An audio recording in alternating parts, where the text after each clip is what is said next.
All right, I had said when Donald Trump went down that golden escalator ride that in the position he was in at the time, a lot of his businesses were failing. His hotels, his golf courses, everything had minimal, occupancy. Um, so he was scrambling. He was looking for something to save a business or launch a business. Donald Trump has wanted to be in the media industry all the way back to the 80s when he and Howard Stern were, he was always on the Howard Stern show. The term king of all media, which was Howard Stern's title at the time. And Donald Trump was really, really like obsessed over wanting to be the king of all media and wanted to take that crown from Howard Stern. He'd make comments about it all the time. And that's where it began in my eyes. And as it grew and as his businesses were growing and failing, opening and failing, but mainly failing, I think the opportunity to run for president was a business move, but I didn't think he intended to win or wanted to win. I think he wanted it just as a ploy to try and utilize it to create a market that he could automatically tap into. So when he ran for president, I believe that he was trying to launch some sort of Trump media, which is why I did the Trump, Facebook channel and all that other stuff. He came out like that. I think Laura Trump was in charge of the Facebook channel, and Eric, I don't know. But when he announced his run, he basically forced anybody who would stand for him, support him, to come up and say, I'm customer right here. And when he had his customer base very truly defined, he actually started putting together, like he had said in an interview since, that his first presidency was the world's most successful infomercial. There is a reason why he sells all this shit. There is a reason why he structures all the paperwork for every sale of any of this shit to where he is separated from the actual sales process and the creation process of the product and the delivery of the product. Every single purchase has that caveat that it's a third-party company. It's just a licensing deal that Trump could cancel at any time. And he's got nothing to do with the product and blah, blah, blah. So if there's a problem with the product, if it's not what it's supposed to be, if it doesn't look the same, if it doesn't run, if it's a piece of shit or whatever, you can't sue Donald J. Trump, Trump Organization, or anything having to do with Donald J. Trump because Donald J. Trump is just licensing and blah, blah, blah, blah, blah. So if, say, 10 people order $100,000 watches, one person gets their watch and it's actually some $5 Kmart watch. By the paperwork they sign to purchase it, they're agreeing that not only are they not suing Donald Trump, but their case will be mediated by a Donald Trump employee, and you have to accept that mediation. And if there is something that you can sue for and you win the mediation, it is those other two companies, not Donald Trump, not Trump Organization. He does that on purpose to create a firewall of liability. So he collects the money, doesn't have to give anything for it, and can screw people over. Donald Trump has set that theory up, that business model up, back for his buildings. He will make a deal with the people who license his name that any units sold before ground is broken, just on the Trump name, all of that money goes to Trump. So what ends up happening is the $10 million condo or penthouse or whatever. Donald Trump gets the $10 million.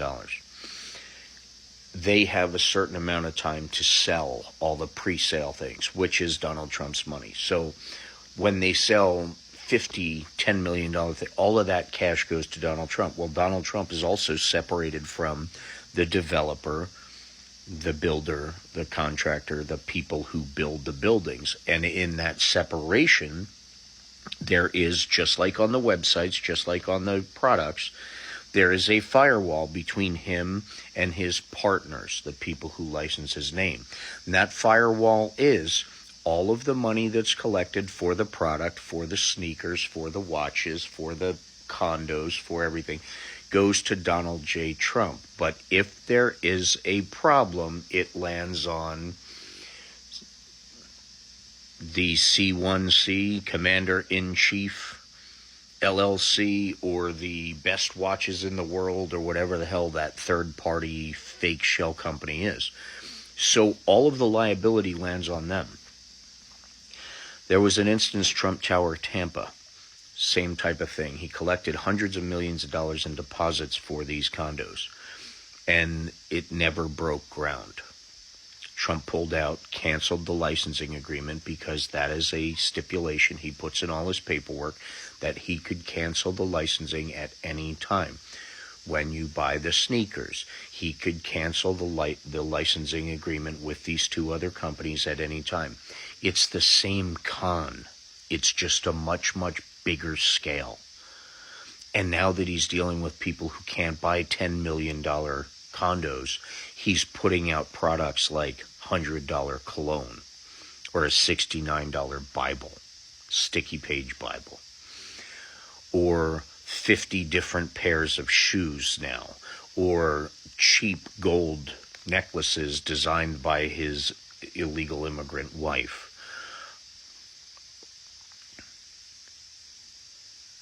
When you buy a trading card, the Trump trading card at $99 a piece, there is a limit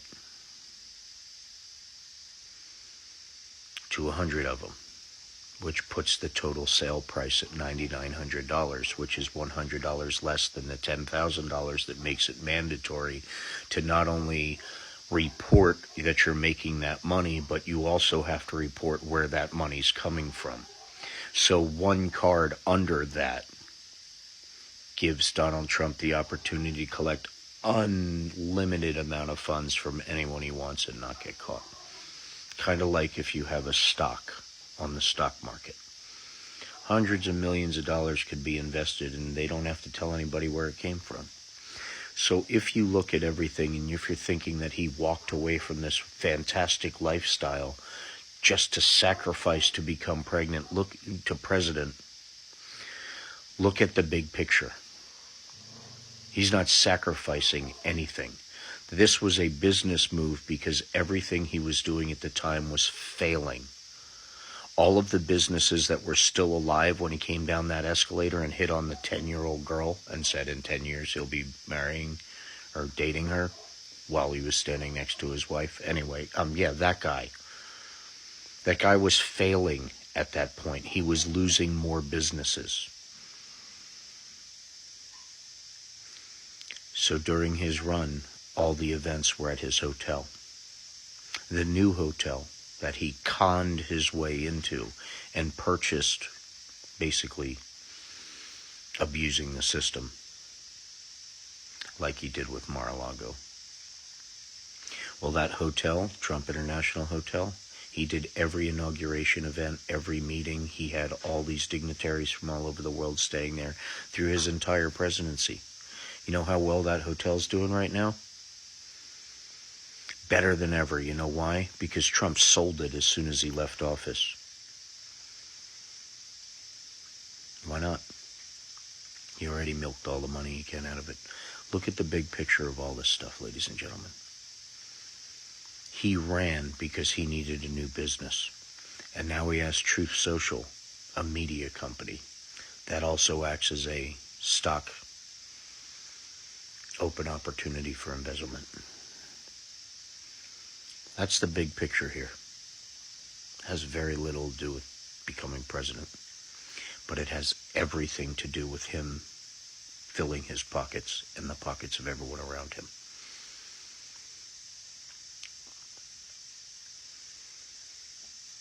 He was losing everything when he got on that escalator. Look it up. Stay diligent, stay educated, and be kind. And recognize that there's a difference between a person and a product. Donald Trump is a product created for one purpose.